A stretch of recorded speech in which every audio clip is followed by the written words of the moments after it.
Assalamualaikum warahmatullahi wabarakatuh.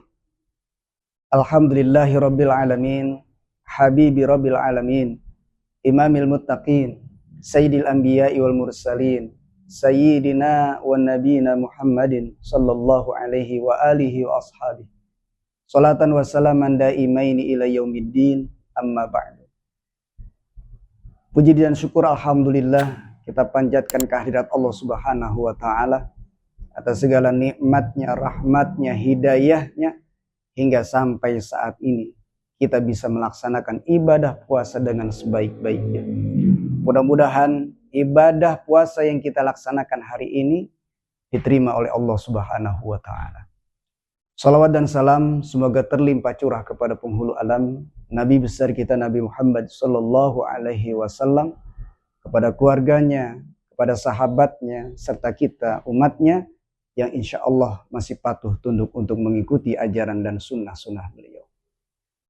Pemirsa yang dirahmati Allah, puasa bukan hanya sekedar menahan lapar dan haus, tapi juga menahan panca indera kita, menahan seluruh anggota tubuh kita dari hal-hal yang dapat membatalkan ibadah puasa kita.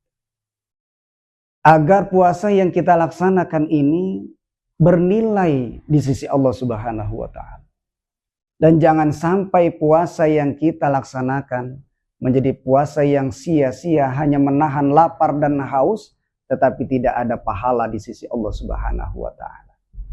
Karena berapa banyak orang-orang yang berpuasa hanya sekedar menahan lapar dan haus tetapi tidak ada pahala di sisi Allah Subhanahu wa taala.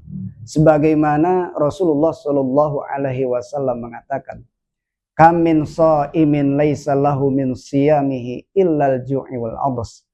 Berapa banyak orang yang berpuasa tetapi tidak ada baginya melainkan hanya lapar dan haus saja. Oleh karena itu, bagaimana agar puasa kita ini bernilai dan berkualitas di sisi Allah Subhanahu wa taala? Paling tidak ada 5 perkara yang harus kita hindarkan.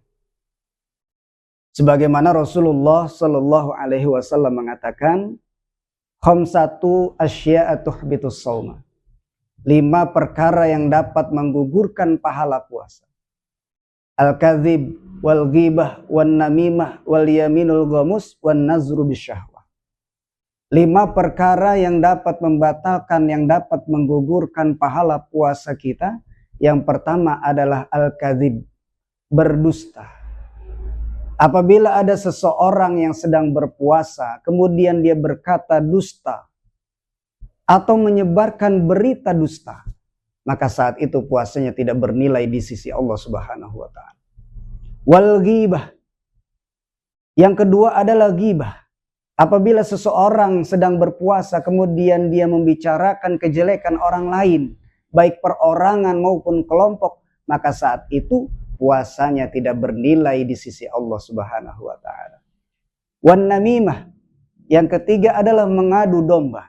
Apabila seseorang pada saat itu sedang berpuasa kemudian dia mengadu domba, memecah belah, menimbulkan permusuhan antar seorang, antar perorangan maupun antar kelompok, maka saat itu puasanya tidak bernilai di sisi Allah Subhanahu wa taala.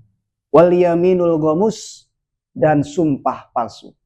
Seseorang sedang melaksanakan ibadah puasa kemudian dia berikrar palsu, bersumpah palsu, bersaksi palsu, maka saat itu juga puasanya tidak bernilai di sisi Allah Subhanahu wa taala. Dan yang terakhir adalah wan nazru bisyahwa, memandang dengan syahwat. Apabila seseorang sedang berpuasa tetapi matanya tidak dijaga, kemudian menimbulkan hawa nafsu, nafsunya tidak dikendalikan, maka saat itu juga puasanya tidak bernilai di sisi Allah Subhanahu wa taala. Hadirin yang dirahmati Allah, mari kita gunakan, kita manfaatkan sebaik-baiknya agar ibadah kita bernilai dan berkualitas di sisi Allah Subhanahu wa taala. Ingat, hindari 5 perkara yang dapat menggugurkan pahala puasa kita. Dari saya cukup sekian. Billahi taufiq wal hidayah. Wassalamualaikum warahmatullahi wabarakatuh.